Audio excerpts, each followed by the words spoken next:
So if your child has, outgrown it, if you don't mind, I'd like them back so that, Yeah. I can use them with my. Hello, dear listeners, and welcome to Parenthoot Spotlight. I am your host, Neha Garg, and this is the space where we shine a light on incredible parents and professionals who are redefining what it means to navigate the beautiful, messy chaos of life with kids.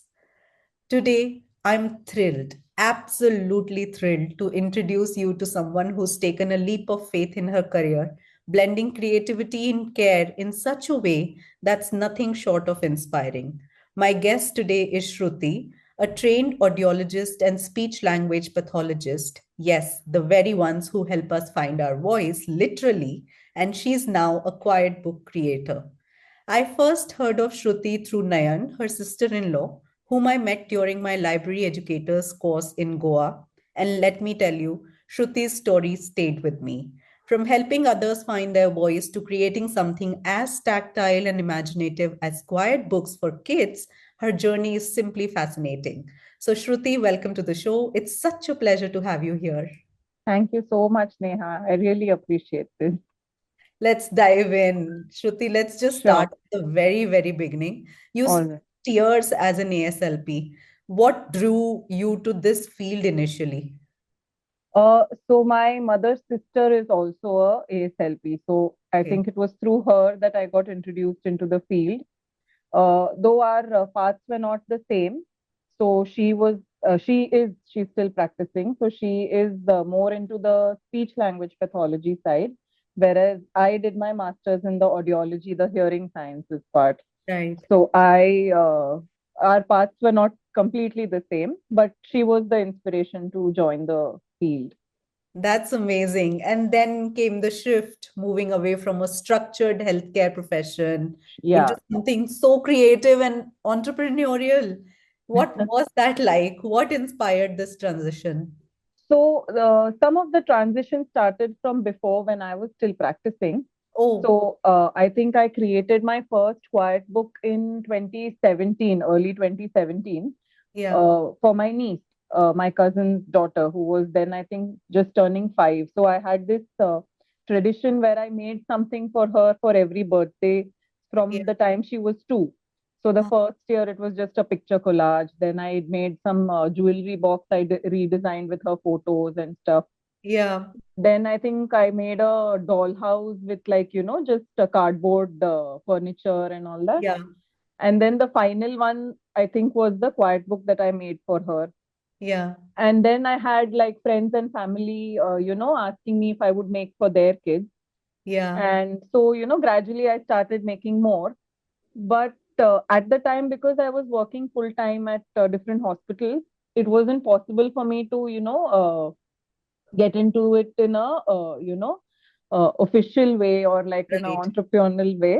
So I was just doing it like a hobby. So it would take me somewhere around, like, even 2 months to just finish one book and send it Wow. across. Which was challenging. I couldn't really make it professionally then. So, though I did get a lot of requests, people did reach out to me on Instagram saying, "Will you, sell this and stuff?" So, anytime I had extra time and I made books, I actually ran a few giveaways. At that time, Yeah. my focus was just building my YouTube platform and things like that. So, Yeah. I would just give away books like Oh, that. So, I think I've done quite a few giveaways of like proper books, which of course I regret also now. yeah. I'm Because sure. Yeah. yeah. So because when it always happens that when someone gets something free, while there are some people who really appreciate that and like really take good care of it, even today Yeah. they will say that, it was something amazing that our child received and all that. But then there are others for whom it's just something free. So Right. Yeah. They don't value it as much. yeah, they don't value it as much. Yeah. So that's how it was. Then, of course, I had to kind of a situation where, I didn't feel like the ethics of the place were very good. So Hmm. I was contemplating it for a long time, and then ultimately I ended up leaving. And it coincided with the pandemic, and so like there was work from home for everybody at that time. Right. And then by the time I had my son, I didn't feel like, going back to work right away, because I felt, I always feel, though there are a lot of people who do it, but I always felt that if I'm not here to teach my son to speak and I'm going and teaching somebody else to Yeah. speak, what is the point of that? Yeah. So, like, because of that, I kind of, decided to stay home. It started with the thought of being at home for like the first 2 years, which are the Yeah. most crucial, in which time I started doing this. So, that period has kind of extended right now. Right. Right. So that was not a, I would say, was it a planned transition or it just happened organically? Where are you right now, like in this space? So it happened organically because, in fact, I reached out to a lot of the friends and family for whom I had made the books in the past, Yeah. saying that, now that I have a son, I don't know if I'll have time to make any. So if your child has, outgrown it, if you don't mind, I'd like them back so that, Yeah. I can use them with my son. So I think two books I did receive back. Okay. And one other cousin said that her kids are still playing with it. So after they're done, they'll give it to me, which was fair, of course. And uh, the cousin who had said this had the wheels on the bus in the book that I had made for her. Yeah. So I just felt that at that point of time, my son was enjoying that a lot. So, Yeah. if she would give it to me later, it may not, really benefit me. So Yeah. I said, okay, why not I just make that standalone Wheels on the Bus toy? So then it just happened organically. So I made that, and then that kind of just took off, and that was like, I think it still is one of my best-selling products, because a lot of other speech therapists, even other parents, have chosen that product Uh-huh. because of how, the rhyme being so popular. Right. So I think that's where the transition happened slowly. Yeah. And then I started figuring out that, I can do this along with parenting. Yeah. So initially, when he was just a few hours in school, it was a very short time. Yeah. Now, gradually, he's in school for a longer time, then he comes back and sleeps. So I do get like a good chunk of my day. Sometimes even in the evening, he's playing independently. I get time, so I'm able to kind of, maintain some amount of order, Discipline. yeah, order and discipline Yeah. uh, into this. Of course, there are other days like when he's sick or something, but I guess that happens with for a mom in any profession that Right. they take in his Yeah. holidays or something like that. Yeah. But otherwise, I think it's going pretty smoothly. Okay. And Shruti, now let's just for some of our listeners who might not be familiar with what is a quiet book, can you Okay. explain what a quiet book is and why it's called that? Okay. So I think how the word quiet book originated, I think it was like years back. It's been around from a long time. It's not a very new concept. So basically, it started in when, they wanted to keep the children quiet while they were attending mass or something like, in such kind of situations where they wanted to have the children remain quiet so they could be a little more disciplined. Right. So that's where the quiet book concept came about.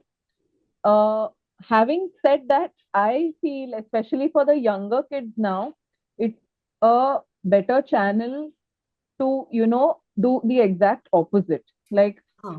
it's a great tool to actually make them talk when they are, with a parent, Yeah. when it's done under supervision, or when the parent is guiding them through it, or even like a therapist is guiding them through it. uh, it's a great way to make them talk rather than keeping them quiet. Yeah, maybe for an older child, uh, above 5 or 4 or 5, they may sit and, on their own, interact with the book and play for some time. Younger children do too if they are exposed to it right Right. from the beginning. But otherwise, I feel, more than just focusing only on independent play and like only quiet time, it has a lot more purpose for actually, just keeping the child engaged making them improve on their communication skills, or even then there are the other benefits of, having their improvement of fine motor skills and, the sensory stimulation and all that. So depending on the type of book, there may be some tactile components, some touch and feel components, or there may be some, clasps and zippers and those kind of Right. things.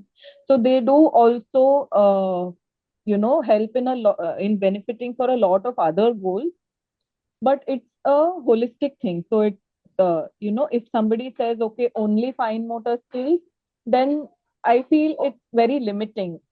So Right. if you look at my books, there would be fine motor skills within the activities which are also promoting other things. Like, Right. so it's not just about opening that zipper. That zipper pocket may contain something which, then like the toothbrush comes out and the, some animal or whatever, their teeth are being brushed, or something like that. Right. Or like a class would be opened and there would be something hidden inside, or some component will be pulled and some hidden object will come out. So, Right. it's also engaging in that sense. Right, right. And Shruti, your process. Oh, like I'm so curious. How do you go from an idea to a finished product? What inspires your design? And it's a. I want to ask a lot of things, so I'm gonna ask you a longer question. So, Okay. do your experiences, personal experiences as a parent, influence your designs? Do any particular stories, people, or moments they fuel your creativity in this sense? So, what is the process like? Okay. So, I would have to obviously, state the fact that not everything that we create is original, be it me Right. or even any other quiet book creator you see. So, a lot of us get inspiration from Pinterest and, Yeah. Pinterest or even Etsy or Google or wherever. So that is where for a lot of these, basic type of ideas, we do get a lot of inspiration from that. In my case, I do try to see how I can do it in a, how I can add my spin to it. So Right. there may be some things which are, same or similar, because sometimes the requests that I get asked also are very, like, some parents tend to be very fixed that this is what we want, Yeah. whereas others would say that, you have the creative mind for it, so you take the creative liberty. Though generally I tend to run, especially for items that are more customized, I do have the tendency to run things by the customer before I actually do it, because I find that, it's better than, uh, after putting in all that effort, ultimately, if some idea they're not happy with or something like that in the end, rather than them getting disappointed, it's better to keep them looped in on the process, because Right. it involves a lot of work. So I Right. wouldn't want all that work to go, wasted. Yeah. Uh, so typically, like I was saying, a lot of our ideas come from Pinterest.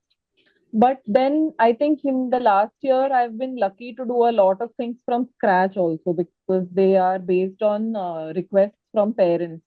Like Right. the Cocomelon book that I made. So she is one of my now regular customers, and she wanted to gift her daughter a book for her birthday. uh, and this child, I think, used to watch a lot of Cocomelon in the past, which then, because of the screen time effects and all that, now the child had stopped watching. But she liked to still listen to the songs, and she still related a lot with the songs. Right. So she kind of chose a few of her favorite songs and said, okay, can you make quiet book pages based on that?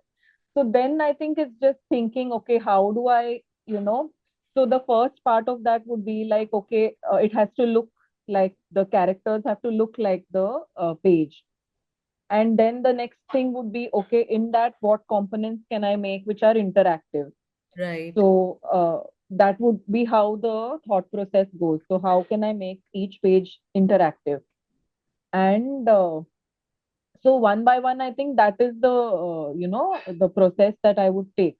So for example, in that, just the Cocomelon book itself, So, like there was this ants and the grasshoppers rhyme. I think that was the one which was most complicated for me because that rhyme had seasons also. So it had like summer season, winter, and autumn. So how can I depict that? So then I had the flaps coming on, and not all the ideas work perfectly, you know. Yeah. So when they were individual pages, this idea seemed like really amazing, and okay, I have flaps and things like that. But when I ended up binding the book, they were a little, it was hard to manipulate the flaps and things like that. So, of course, like I said, she is a regular customer and she understands, she's very understanding. So she didn't find that, she knew that I've tried my best to Yeah. depict something that is on TV into a book, which is Right. physical object, and it is hard to do that. So she wasn't very upset with that, and she was very understanding. So after binding, we had to modify a few things. Like I had a connector from the left page to the right page, which was like a bridge. Right. Because she also had the other row your boat, which is also a cocomelon ants and grasshoppers rhyme. So I had connected that those two pages with like a bridge. But once the binding was done, I realized the flaps are coming. I can't have the bridge. So we had to fix the bridge and, some small adjustments we had to make. Yeah. So even when you have a very detailed plan, sometimes there are a little bit of changes that have to happen because, it's difficult to visualize everything when you're just sitting with a pen and paper and drawing the plan. So I think I guess that kind of summarizes a little bit about the process, Yeah. how it's Yeah, done. and I'm now that it sounds a little daunting to a parent like me, Shruti. I'll be honest here. Like I if I want to order something from you, Mhm. I do not have a plan in mind. I do not know what I want. So, Okay. how do I decide what is good for my child? Okay. What do I tell you? And how do we go about that? Okay. So technically, you as a parent don't really have to decide everything. So Right, in some cases, especially depending on the age of the child, say the child is 2.5 and older, I usually recommend at least to give an outline about the interest of the child. right, Because by that age it's already difficult to make them sitting, make them remain sitting. They want to move around, they want to jump off of places and all that. So it's hard enough to make them sit.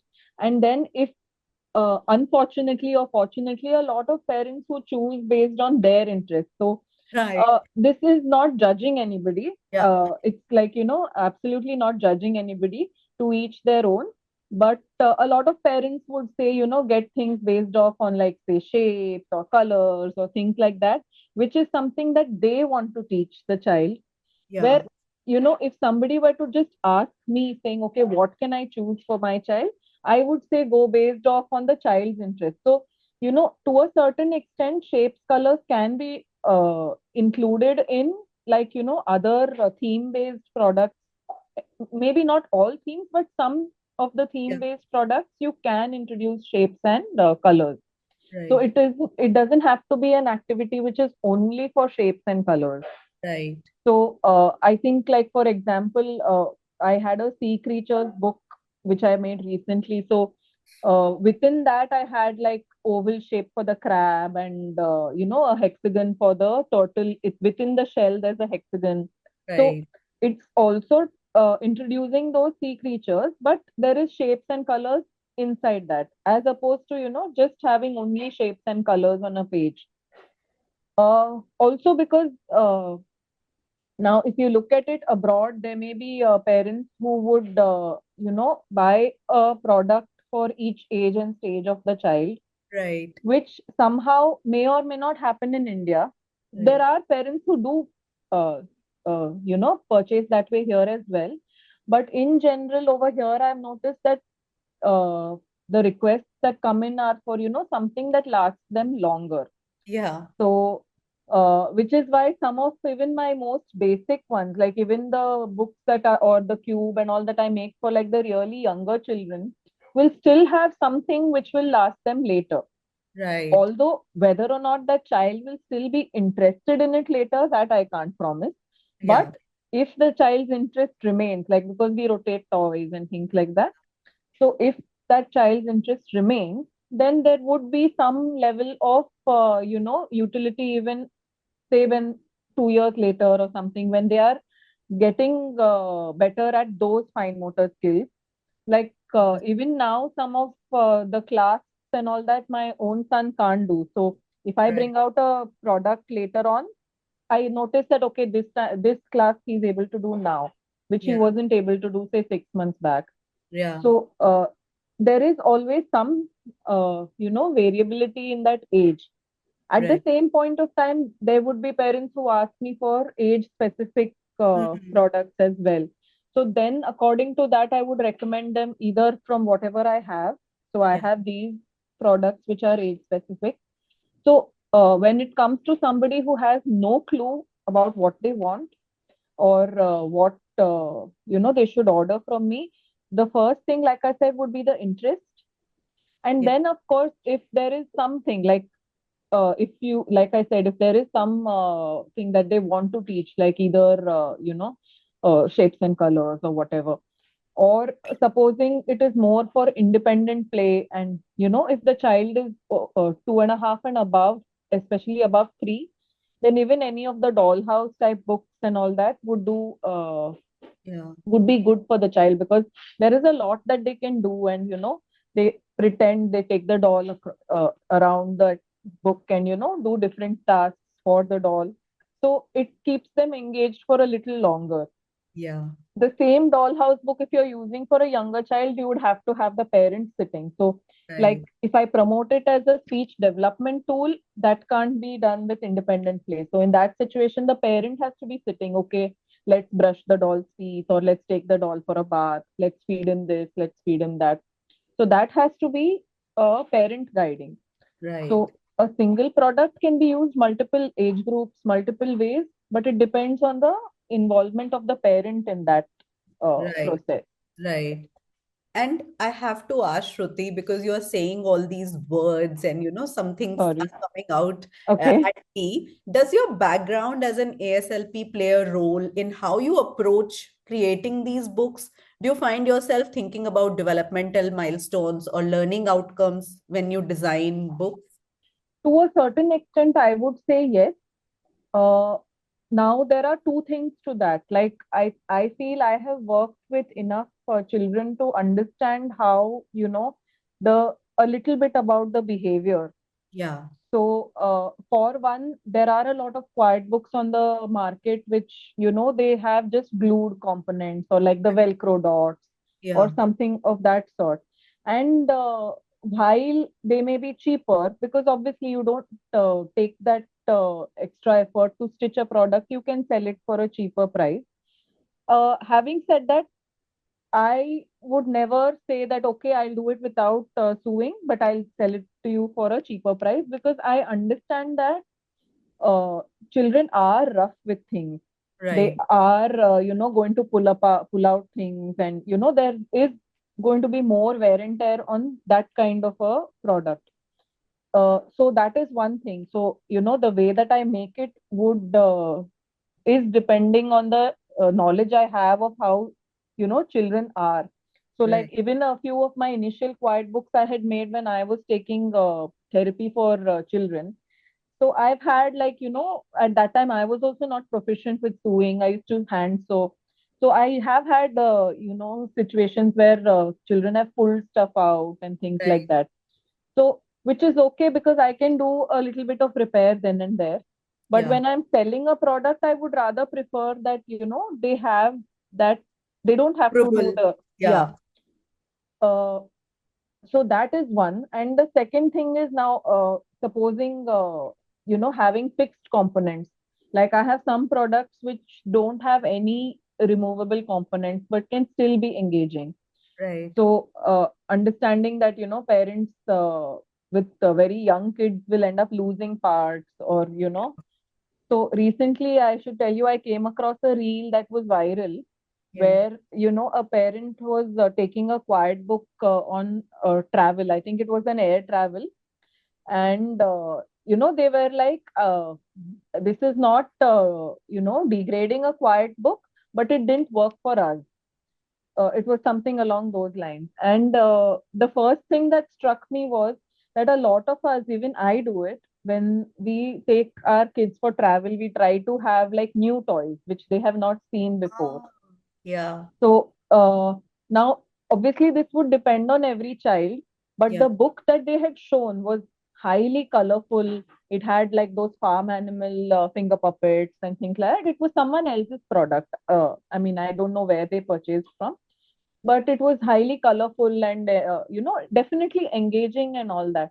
But you have to kind of think about it from a child's point of view. If they do see something like that for the first time, you can't expect them to not be excited. You Yeah, can't expect them to not pull apart things and not, okay, this also looks exciting, this also looks exciting. So they get overwhelmed. yeah, And somewhere we need to think that even if we are taking out a new toy for travel, if it is something like this, which is like really overstimulating, then definitely it will not work for you in a travel situation. right, So in that space, I would say either you get it well in advance, so you've introduced it to them, and then there's a break, and yeah, then you reintroduce it in the travel, or some parents directly ask me for products without too many removable parts. right, Like Nayan's daughter uses a few of my products where she specifically says, I don't want parts that come off, so we either use like a cord which connects to the yeah, base page or something of that sort, where it doesn't come off completely. So right, either you have to think about what kind of product to take, or because all this also, then if somebody gives me like, okay, we are taking it for travel. So my knowledge as a ASLP would tell me that, okay, but you need to think about these things when you're traveling. right, If you have something that is too overstimulating, then it might not help you for the reason you're buying it. yeah, Rather, but I mean, especially when it's a younger child, right, so I feel in such situations, having knowledge of how, children are, how their behavior is. I'm not saying I'm an expert in that because it's been a while and since I've practiced, but still, uh, you know, a lot of understanding also happens when we are mothers ourselves about yeah, how, because when we are taking therapy, we take therapy, we do understand a little of the behavior, but we send them home. So yeah, 45 minutes and they are out of the room. We're not always there for every meltdown, or though we may have seen a few, but we're not there for like always the bigger meltdowns and things like. So those kind of things we understand after becoming mothers. So I feel it's a combination of both, yeah. which goes into my work. Yeah. And what are the kind of challenges you face in the creation process, Shruti, from maybe sourcing materials to maintaining quality, like the entire spectrum, ideation to execution? What are the kind of challenges you have? Yeah, so I would say sometimes sourcing materials can be a challenge, which is why, a lot of times I have to keep adding disclaimers. Like sometimes some of these buttons come in assorted packs. Right. So uh, since it is a handmade product, it is difficult to always have it like exactly the same each time I Yeah. make it. Yeah. So there is going to be variability, not just in the the raw materials, but even in like the way that it is made.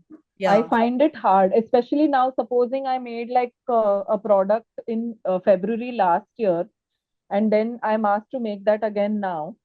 So there is going to be some amount of variability, because honestly, if it is something now, say the wheels on the bus, I wouldn't have that kind of challenge because I keep making one or two every month. So for me, uh, the process is smooth. I know how to make every step.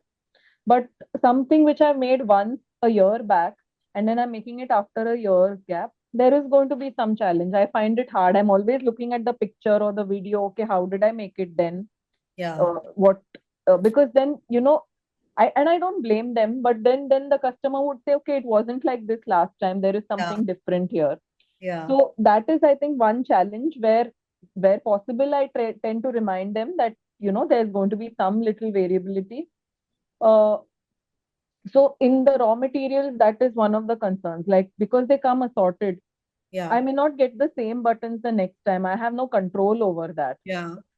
Uh, Again, so I don't think the quality would suffer, but yeah, that I have to go with what I get. So Right. if I have used a certain kind of fish button in the past, I may have to use a slightly different one now because that's what I got. Some challenges in like those, I don't know if you would understand it, they are eyelets. So Yeah. they're like you punch those eyelets into the page, and through that we put the thread or whatever and do those push pull things. So those eyelets, initially I was using the ones that came with the tool. Yeah. When they run out, to be honest, even now I've not found, because Of they don't replacement. resupply. Yeah, Yeah. this company where I purchased from, they don't seem to resupply just the eyelets. At least I've not found that on Amazon or any other local source. And the ones that I get in the local store, if I'm using the tool, sometimes they break. So I've thrown away so many also because they break, and then okay, they are just lying in some corner of a drawer. I go and try to resource from another place. So Right. definitely raw materials is the biggest challenge to keep that consistency. And of course, yeah, getting through to parents or customers, making them understand why a certain product is priced so much. Yeah. So those who understand that it is a handmade product, and it takes time to make, it takes a lot of effort, they normally don't negotiate, but then everybody doesn't understand that. Yeah. So which my take on that is, if somebody can't afford it, then it's okay to say that okay, this is out of my budget. But Yeah. then there are a lot of people who are a little rude also, and who say that it's too expensive or something like that. And also, like just to get a idea of the range of prices, Mhm. from what price do the products start and till what price can they go up? uh, so there is a very wide range, Yeah. because for me, I even have those mini activities which I started again making them for my son, like before a travel or something. I would the previous night sit and make those. Right. So those are like even priced at like 350 or something. And then I think highest range I've even gone up to like 8K for Hmm. like my Cocomelon book was priced that much, Yeah. because that involved a lot of planning as well. So earlier I would not charge anything for like customization. I would only charge for the amount of work that went into it. But now, if somebody gives me, I think I started that from the Cocomelon book, where if somebody gives me a completely different theme, Yeah. I do tend to add a little bit of a charge, because I have to create everything like the templates, Right. the drawing, Right. everything from Yeah. scratch. Yeah. It's Yeah. not just the sewing process or the cutting process. Whereas products which I have had already been doing, I just have to think about the preparing, cutting, sewing. That's it. Right. So, although extra planning and all that is not considered there. Right. So, I think that is why that Cocomelon book that I had made was, as of now, the costliest. Even I had the dollhouse, I think, which was roughly the same. Actually, the Cocomelon was more, because after that, she had even ordered some extra characters and things like that. So, if you look at it, adding all of that, it would have been even more. So, Right. Right. uh, I think the dollhouse with the garage also was roughly 8K, because there also she wanted like extra dresses and uniform and things like that, which weren't there in my regular dollhouse books. Right. Right. And Uh, what about scalability, Shruti? How do you see it scaling? Because I see that you are doing everything by yourself, yes, and yes, however time we decide to take out, it's going to be limited. So how correct. do you see your initiative scaling up? So right now, one thing that I want to work towards for scalability is that, because I do get requests on my YouTube I haven't been posting it as much because, uh, like you said, I'm the one person doing everything. So sometimes I don't get to, do everything that I want to. So, but I have got requests on my YouTube page, asking for, is this template available or something of Right, that sort. So this year, that I wanted to be one of the focus that I, make digital templates. So at right, present, the first way to for me to scale it would be to, have digital templates and, which again would not be focused towards Indian yeah, audience, because again there, if I'm listing something on Etsy for an example, if I look at the existing prices of products or templates that are that are listed on Etsy. So if I price my templates accordingly, for somebody based in India, they may feel that it may not be worth it. right. So I'm not intending it to be targeted towards those based in India. It is more like for a global, Audience. audience. That would be one. The second thing, of course, would be to have more people who are helping me with the sewing and all that. The reason I've not ventured into that yet is because then somewhere I lose the Control. Oh, control on the quality or something. yeah, It may not always be the case. I might get somebody who does it in the same way, but yeah, it's like a mental block. Like, right, what will happen to the quality, or will they do it as, in an involved way that I am doing? right, And a major thing is that I always keep telling my husband that if I have to, outsource the sewing or hire somebody for the sewing, I first need to create a few very, very basic products. right. So I feel that sometimes I always get carried away. Yeah, And I, like, even if I set out to make a basic product, while I'm making it, I will be like, okay, but if I can add this, it will be yeah, better. And if I can add that, it will be better. So I tend to go a little overboard. So when there are too many details, I feel outsourcing that would be harder. If it was right, just, a very basic template, you just have to give it and say, okay, stitch these things. This is yeah, the sample, you see how and do it. It would have been easier. But right. on this level of detail, I think it's difficult to outsource. So Yeah, there, yes, I have to first figure out what to outsource and yeah. create something specifically for outsourcing. Let's talk about balance. You are a Okay. parent, a Mm-hmm. creative entrepreneur, and Mm-hmm. probably a million other things. Mm-hmm. So, how do you juggle it all? What does your day look like? And how do you make those transitions between different roles? Okay. So I would say that definitely in understanding that I'm not the best at it all. So Yeah, I think I have accepted that fact. So there will be mess in my house. I'm yeah, not very good at cleaning up and, keeping everything in the tidy way. Also because I work out of my living room, yeah, which is also got play space for my son, because yeah, in Mumbai, space is like a big thing. yeah, So everything is in the living room, like my son's play space, my workspace, some storage where I keep like my felt and things. So a lot of times there'll be like, especially when I had like my sale going on or something, where I had to keep working and not take too many breaks. In such situations, you will find things all over my dining table. And even when we're sitting down to dinner, I would just move it to one corner, and then it will happen. be Yeah, shifted that way.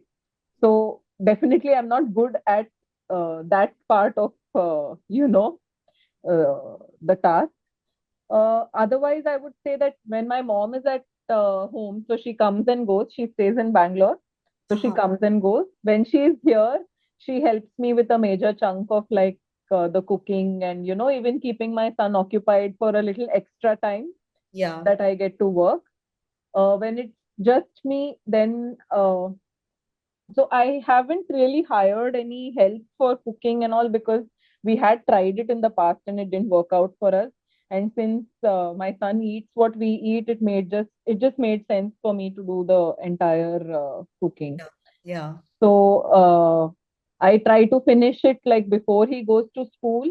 so that the dabbas are also taken care of, and the cooking for the whole day is done, so that when he's Right. at school, that I can have that focused work time, and when he's sleeping and all that. So I try to do most of the chores when he's around. Like, Right.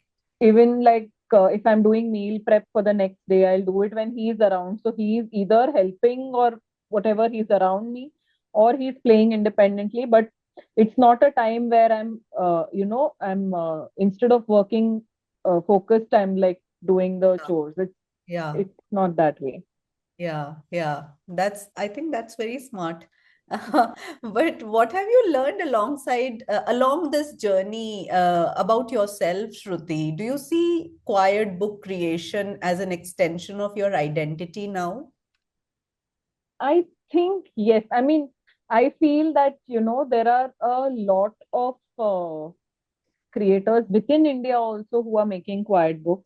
In fact, I'm not even the only SLP doing it. There are other SLPs also who do it, because I feel somewhere ASLPs tend to be creative. Right, So I would say that a lot of ASLPs are creating products, and it's not necessarily quiet books. Some of them are just creating other types of therapy material, or some art, or something or the other. Because I feel that uh, in this profession, somehow it does bring about a creative aspect out in the forefront. right. So uh, having said that, like I said, I'm not the only one doing it, but I still feel, when I look at some of the work I've done, I feel there is a lot of my own individuality in that. Yeah, uh, and though I only started selling the products last year, I've been doing this since 2017. yeah, So, so back then, I would say I've also had a lot of original ideas. Like I said, while I do take inspiration from Pinterest, some things which today a lot of creators are doing, like playground theme and all that, I feel when I was looking on Pinterest for the playground theme, there wasn't any reference back then. And I made it in 2017 or 18, yeah, because I had one quiet book video which went viral on YouTube back then. yeah. So I had a lot of people requesting for tutorials. So Right. then I started doing a lot of tutorials on YouTube, and the playground theme was like the first tutorial I made. And at Wow. that time, there wasn't any, work on Reference. that theme. Yeah, there Yeah, was no reference. But today, there are a lot of people who are making playground and things like that. So, on one hand, it also makes me feel nice that, okay, I did something original back then. I'm yeah, not saying that they've copied the same thing. Now, people have put their own individuality into it as well. yeah, So there are things which I have not added in the playground theme, which people are adding. So there is a lot of variability in that. But just the happiness that it gives me, that okay, the first theme of the yeah, playground I had made back then.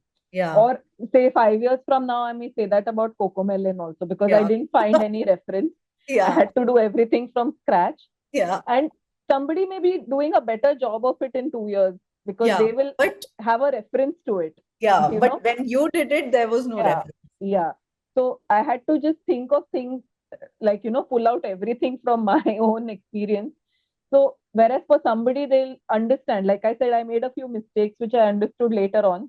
So, somebody, when they see that, may say that, okay, this might not work, so I can do it in another way, which will make Yeah, it better. yeah, So, I feel that everybody brings a little individuality to the work, which yeah, I feel is part of me. yeah, yeah. So even when I see something, I would do that. Right, right. And Shruti, have you encountered burnout or self-doubt, and how do you overcome it if you have? So definitely, like especially when you're, needing to be very present on social media, and Yeah, you see that, okay, I am putting in so much effort. And though there are the handful of people who do see that effort, it it's not getting across, or getting out there. Now, when it comes to going viral also, I definitely don't want to go viral, yeah, because I don't have the capacity to scale my work. I right. mean, not that if it goes viral, it will come with that many orders. Yeah, Sometimes it's just, it goes viral, but nothing comes out of it. right. So but then still there is a little fear that I'm not ready for it to go viral, because what if I have too many orders and I can't handle them? Uh, so that, but at the same point of time, that in social media is one of the biggest reasons for burnout. Like even somebody who, for example, was supporting and was like, present a lot in engaging and things like that. Okay, they're not doing it now. What happened? Yeah, Going into that kind yeah, of rabbit hole, like what's going on? Why is this not happening? Why have their, engaging patterns? Why have they changed? Things right. like that. Also, I feel burnout would come from creating the same thing every time. Mm-hmm. So I feel like if somebody was to ask me to create the same product every day, or that perhaps maybe the reason why I have too many products on my page. Like Yeah, I like to take on new work just as much as I would like, create reproduce something which the is, old one. yeah, reproduce the old one. Because I feel that if I were to do the same wheels on the bus every day, it wouldn't take long for me to get bored and be like, okay, I don't want to do this anymore. Right. So for me, it's not just about making that sale, it's also about using my creativity when I'm making something. So I like to, if I have, you know, a lull period where, I don't have too many orders or something like that, I like to then make something which then I always find somebody or the other, like someone is expecting. So I made a newborn book for Wow. them. So then it not just allows me to work on something new, but then I get orders for that also. So then it helps me in Yeah, future that's a new also. product that you have Yeah, kind of put out in the correct, market. correct. So I did that a lot with the sale products also, where I created a lot of, or I reworked some themes, I created some fresh themes, and just so that I felt that that would use my creativity in a better way. I enjoyed doing those Right. products. Yeah. And what about your family, Shruti? Like, I bet you're there, you are their inspiration and they're your biggest cheerleaders. Do you have Definitely. stories where work and parenting or your personal life has been Mhm. intersecting? How does the family dynamic work into it? So definitely, I would say that I have like a really good support system, even if they are not physically here to help me out. Right. Like whenever in fact, during the sale, when I was creating more products, where my mom would be helping me, like, tying up those loose threads, and, so I would just stitch and give her like this whole bunch and say, Oh. okay, now you uh, end those threads for Finish me. it. Yeah, Yeah, finish do it the and give it finishing. back to me. Yeah. Then I'll just sit and cut the final thing. So it could be something like that. Or I have a lot of family who kind of like, I think that's how you would have also come across my page through Nayan, having shared something about my work. Yeah. So, I do keep putting this up also, that I have a lot of family who buy from me, and I have to share this, that they are actually buying from me. Yeah. It, I think I gifted only one product to Nayan's daughter when she turned one. Ever since then, every product that they have purchased from me. Wow. And it's not just them, it's even other family. I'm referring to Nayan because you know her. Yeah. But otherwise, also, even other family, everybody is actually purchasing from me. So even if, why I'm sharing this is like, some of the reviews may seem very personal, that, okay, Yeah. somebody from family has shared this. Yeah. So, having said that, it's all like, it's nothing gifted. So Right. I honestly feel that, especially for something like me, where I'm not, it's on a very small scale. Yeah. If somebody has reached out to me, like, let's do a barter collab or something, I've always turned them down, because that's not somewhere I am right now. Yeah. If I was creating like lots of products, I could just, send them to five influencers or something like that. It may have promoted a lot more. Yeah. But I'm not in that space right now. And I feel sometimes doing that adds more nuisance value also, because Yeah. then there would be five more influencers saying, okay, send me also. I will also promote your Yeah. products and things Yeah. like that. And I have seen some platforms also sending a lot of material to influencers. And when you look at their prices on, their website or something, they are really expensive Yeah. compared to, how I am pricing my products. So I feel that, okay, you have to, when you're sending so many free products, you have to make it up somewhere. I would rather not overcharge the customer who is actually buying from me, Yeah. rather than sending out a lot of Freebies. freebies. Yeah.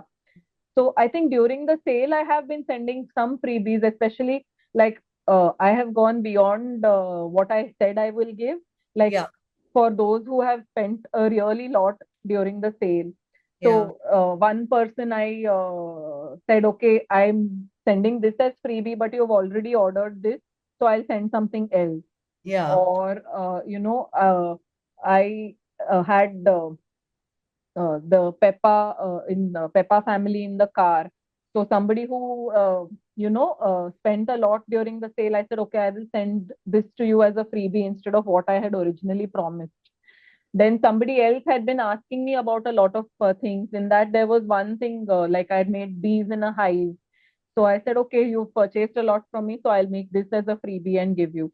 So I feel that it's appreciating the customer, which is more Right. important than sending out freebies to influencers. Non-paying. Yeah. Yeah, influencers or non-paying people. So I even now, like I told you in the beginning, I regret the giveaways that I have done, because while the giveaway is running, there is like everybody is commenting, liking, sharing, and all that. But the moment the giveaway is over, it's like from there it comes to zero, and that hits harder. So Right. after seeing that a couple of times, I've decided that it's better to give discounts so Yeah. that it can reach more people than give a giveaway, and it doesn't even serve the purpose of the giveaway ultimately. Yeah. Yeah. And in your journey so far, Shruti, is there a moment or moments that you cherish the most and you're like, wow, this is worth living for? I think when I get the feedback from every, especially because a lot of people don't give feedback. So if I'm sending out 10 products, there may be six or seven who write back and give feedback. And somehow I'm not the kind of person to, follow up. I don't have that personality. Matlab, I don't feel ki piche pado, like, Ah, right. how, what is your feedback or something. So those who give it themselves organically, I share those. I don't chase people for feedback. But I really appreciate like everybody who actually sends me that feedback.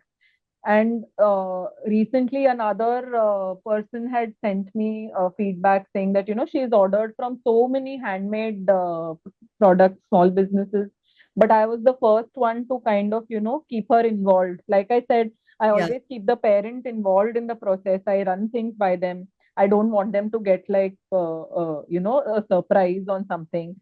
So, she was telling me how I'm the first person out of all like handmade businesses who actually reaches out and checks in on these things, and she appreciated on that.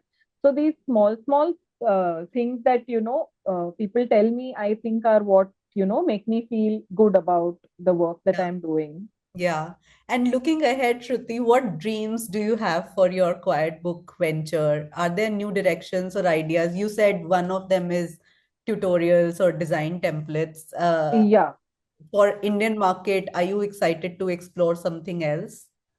So I mean, Indian market again, if I were to do workshop or something like that, but I don't know, like, you know, it's always difficult. I find the hardest part of my job is in terms of pricing. Yeah. So even pricing something like this, a tutorial or, that is where I feel like I struggle the most. So suppose I was to do a workshop. Now, when you do a workshop, you're giving the information to somebody who can then take that forward and create their own business. Right. So, which is okay. They are allowed to do that. But at the same point of time, I feel like if I'm pricing a workshop very less, Yeah. then it's kind of at a loss to me when that happens. So I would eventually like to do these things because, like I say, I do get requests, but again, a lot of those requests are from international Yeah. users. So Yeah. if you look at the username, you can make out they're not from India. So a lot of the people asking for template and all that are, located internationally. So I don't know, maybe have a video tutorial instead of like a workshop, which can be, you know, uh, free from like sending kit or making kit or something like that, where they source all their material wherever they are based, but they are just using my tutorial or template Yeah. as Yeah. a base. Right. So I think that is the biggest dream that I have right now, Yeah. that I want to take it forward in that sense. Another thing that I want to do is, but again, in Mumbai, space is the biggest issue. That is Yeah. the next thing I would want to do is like have a few of the materials and, uh, have like these, uh, I wouldn't say classes, but like where I have like say Saturday for an hour or Sunday for an hour where kids can come, paying a fee and experience everything in that location Wow. Yeah. and, uh, you know, uh, show Kind of the, a quiet book library. yeah, sort of like a quiet book library. So I do have, someone my son's classmate, actually, his mother runs a toy library. Uh-huh. So she has purchased two of my products, which are already in a library. Library. Yeah. Uh, so, but then again, in that situation, she would be giving it out to individual parents and kids. Where what Yeah. I want to do is have a platform where they come and experience, Yeah. in-house, and then they go back, that sort of a Right. thing. So the Right. product still remains in my control, my place. Yeah. So I think that is another dream that I have someday, Wow. which I want to have. Yeah. And in your current profession that you are, Hmm. um, with the work that you are doing, how Hmm. do you define success? And would you say, are you successful? I mean, it depends on how you're looking at it. So definitely, if you look at the financial aspect, I don't see me being as successful as I was when I was an ASLP. Not right now, at least. Uh, I mean, at present there are good months and bad months. So in some good months, I have like last year even touched uh, a mark that I would have made at least working in one hospital that I was in when I was practicing. So if you look at the financial aspect, whole and soul, then definitely not there yet. But I feel at the end of the day, the fact that I'm doing it without, when I'm doing it from home Yeah. and I'm able to give my son the time. I mean, there are times when I tell him, no, I'm doing something now, don't come to me right now. But then if I'm not doing something pertinent, I also get the flexibility to like put aside the work and attend to him. And so I feel if you look at success in the way that I'm able to juggle both at the same time, then I feel that, yeah, somewhere I'm able to do that. Yeah. I'm also able to, I think somewhere, like you mentioned in the past, also like the being a mother driving you towards, doing things a certain way. So I do also create, some products, some of which are in my thought to make now. I have to finish all the backlog from the sale, and then I have a few ideas which I've been wanting to do. So, it kind of helps me, like, because I'm seeing the problems that I'm facing as a mother, Yeah. and how I can take care of that in terms of the products that I make. And so in if you look at it in all those arenas, then yes, I feel that I am successful. It is just maybe hopefully sometime soon the financial part will also catch up. We also hope so. Yeah. And Shruti, I want to know, a lot of parents want to introduce more creative, screen-free activities into their Mhm. children's lives. Mhm. So, what advice would you have to parents, with regards to using quiet books Mhm. as a transitional tool, as well Okay. as an independent tool to foster learning and bonding with their children? And Okay. yeah. So, a lot of quiet book creators or similar, type of product line creators, they do market their products as being screen-free alternatives. Ah, I find that over the last year, at least, or the last few months, I have taken a little bit of a step back towards promoting them as screen free alternatives because, for one, like I said earlier, it depends on the age of the child. So right, if the child is a little older, then yes, they can be screen free alternatives. They can, replace the screen completely instead of, because in today's age and time and social media awareness, I feel every mother knows that screen is not good for her child. But having said that, as a mother who also sometimes has zero support system, like my husband's at work, my mom's in Bangalore, I am handling my son the whole day. As someone who goes through that myself, I understand that if at all I was to use a screen for my son, it is not because, you know, I uh, want to. I want to. It is, I have no other option. Yeah, Now, when my mom is in Bangalore, she would have, like, if my son is cooperating, she'll have hour-long video calls with him where she'll tell him stories and all that. But again, that is not always possible. Sometimes he doesn't want to sit and listen. yeah, So in our house, I feel there is a, up and down in the screen time. yeah, So there are periods of time where we get 1 hour or sometimes even 1.5 hours of screen time. But like right now, for the last month or so, we've done like Sunday movie night kind of thing. But during the week, there has been zero screen time. yeah, So for me, in our house, it kind of goes up and down like that. So uh, a screen free alternative would mean that, the child is equally occupied with that quiet book yeah, instead of the screen, which for a very young child is not a practical option. First of all, young children will have a shorter attention span. You yeah, can't expect them to sit hours together, you know, which they would do if the screen is on. They will sit for half an hour yeah, in front of the screen, but you can't expect them to always sit half an hour in. Like maybe the first time they will, maybe the second time they will, but as with any toy, after they use it a few times, their interest slowly reduces. Then the amount of time they would be sitting, or even their proficiency. Initially, they are figuring out how to use it, they will use it for longer. But over a period of time, once they are proficient with it, they'll finish it off and then they are free again. So it, I wouldn't say if you are looking at it whole and soul from being a screen free alternative, I wouldn't say go for a quiet book yeah, because yes, it will keep them engaged, but every child is different. It may not keep every child engaged for the same amount of time.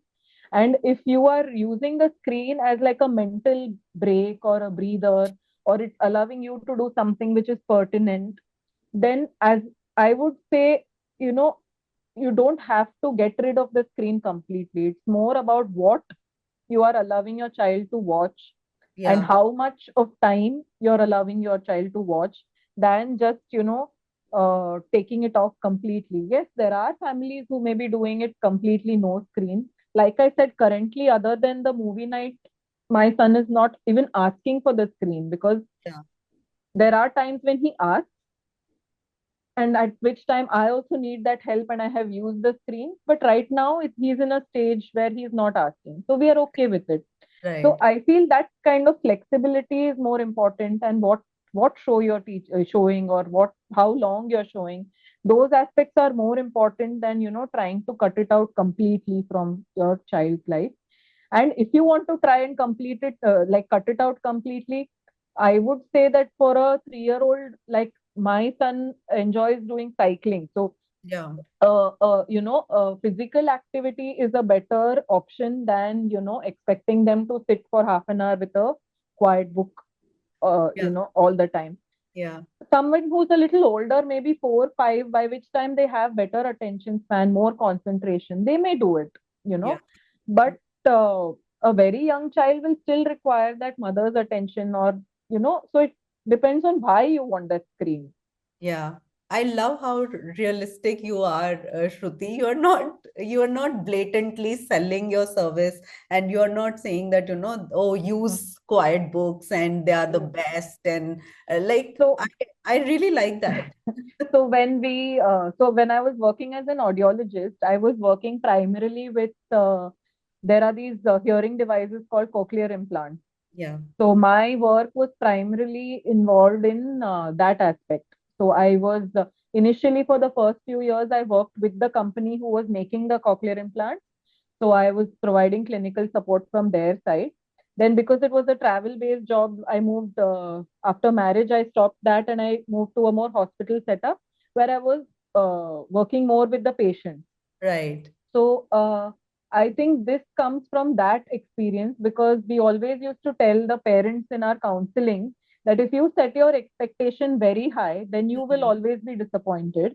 Yeah, Whereas when you set a more realistic expectation, then anything above that you will always find joy. yeah, So if I just go selling that, quiet books are the best thing, you have to have them, and things like that, not everyone will have that experience. There yeah, will be some who might have that, there may be some who may have better than that. But if you look at it realistically, like, because I also see my son now, in his case, of course, it's sometimes a little overexposure also, because he right. gets to play with everything. Yeah, So in his case, it's overexposure also. But at the same point of time, there are some things that, he will say, okay, I want to play that. Can you give it to me? Or, I, but there will be some things which are lying around which he will be least interested in. right, So, you know, uh, it's always better to sell a more realistic expectation, so that then the parents will find joy in what they get. If I right. only say that, this is how it is, it's going to be like this, you will, love it, your child will love it. And then there will be that disappointment that, okay, why is something wrong with my child? Why are they Yeah, not liking it? yeah, Others are liking it. Because on social media also, even I would edit out the best parts of the clips and put it on social media, because right. as it is, if I put up a video, there are only few hundreds looking at it. If I put a very lengthy video where, the child is not doing anything also in between that, nobody is going to watch that. So Right. to keep it crisp, obviously we keep the best parts where, the child is engaged with it and all that. But that's not the picture always. Right, right. So Wow, love that. And Shruti, for those parents, we are talking about the child and parenting, but mhm, those parents who are contemplating a major career shift like yours, do you mhm. have any advice for them? Do you have any words to say? So maybe someday when I'm really successful at this, Oh, I you might are. have more For to us, say. you are. Thank you. No, I guess again, my words for them would be to have more realistic expectations, especially when you're working from home. I think it's impossible to,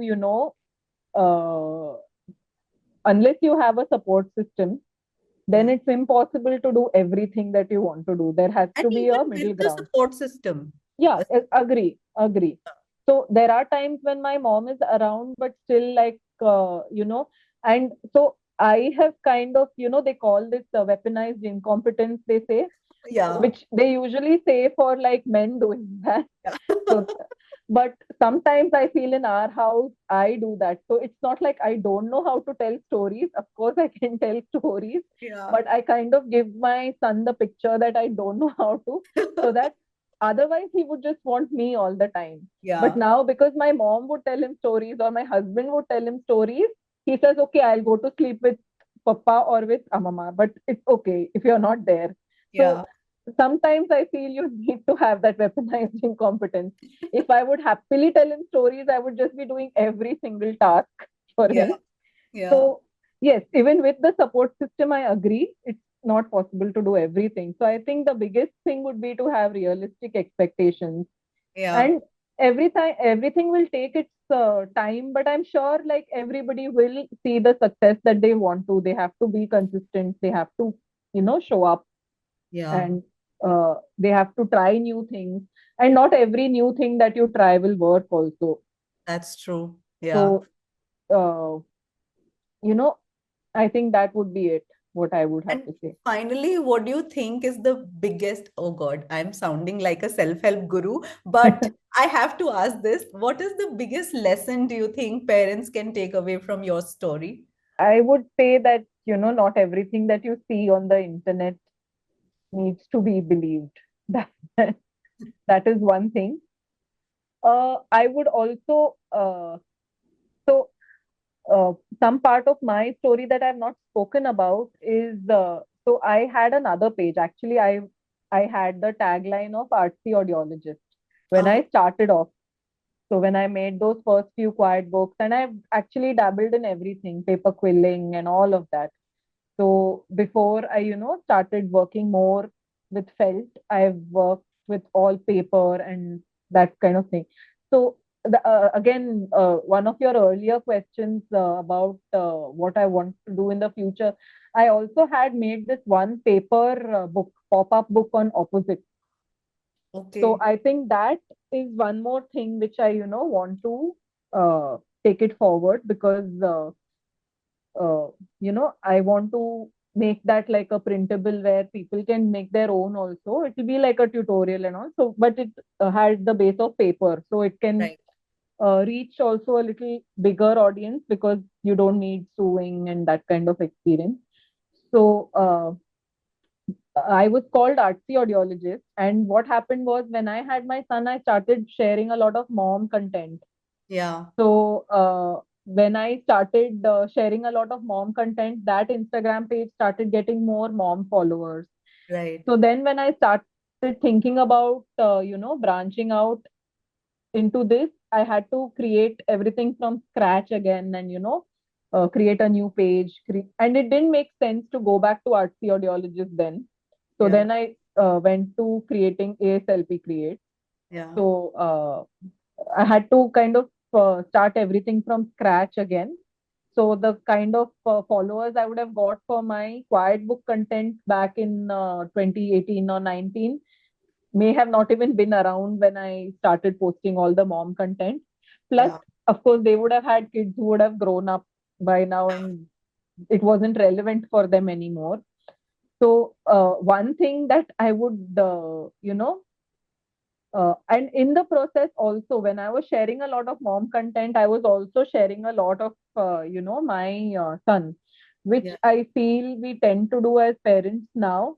But one thing I would like to tell parents, which, they can learn from me or whatever, I feel it's best if, we put less of our kids out on the internet. Yeah.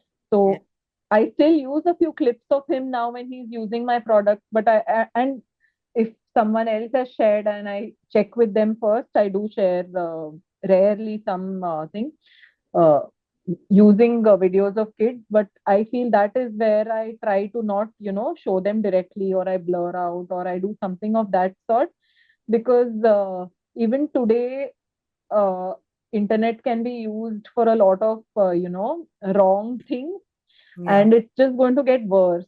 So the more we share about our kids on the internet, I feel it is, going to be more dangerous for them as they grow up.